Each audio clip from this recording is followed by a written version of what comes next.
একজন বুজুর্গ বাজারে গিয়েছে, হঠাৎ করে মাল কেনা বেচার মাধ্যমে দোকানদারকে যখন টাকা দিয়েছে, দোকানদার টাকার এপিঠ ওপিঠ দেখে বলছে, মুরব্বী এই টাকা তো চলবে না, এটা অসল টাকা।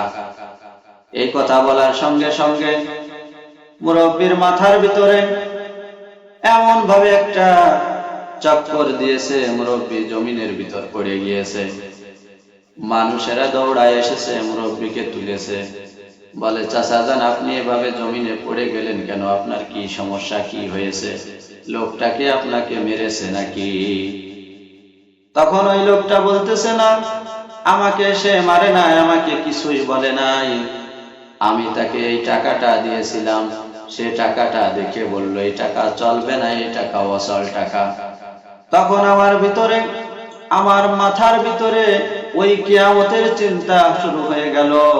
আল্লাহ পাক রব্বুল আলামিন তো আমাকে একটা হায়াত দিয়েছে, কাল কিয়ামতের ময়দানে যখন আমি আমার এই হায়াতকে আল্লাহ রব্বুল আলামিনের সামনে পেশ করব, তখন যদি আল্লাহ পাক দেখে বলে, বান্দারে তুমি যে হায়াত আমার কাছে এনেছো, এই হায়াত তো চলে না বান্দা।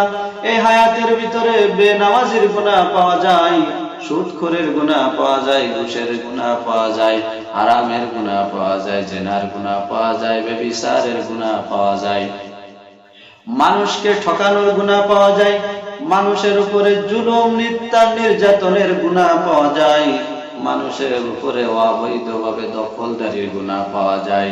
এই হায়াত আমার কাছে চলে না, তোমার এটা আমি বাজেয়াপ্ত করে দিলাম। আল্লাহ পাক যদি আমার এই জীবনকে, হায়াতকে কবুল না করে, কাল কিয়ামতের ময়দানে তো আমার কোনো উপায় থাকবে না। সেই চিন্তা করে আমি বেহুশ হয়ে জমিনে পড়ে গেছি। সুবহানাল্লাহ। এইভাবে করে আমাদের পরকালের চিন্তা আমাদের ভিতরে আনতে হবে।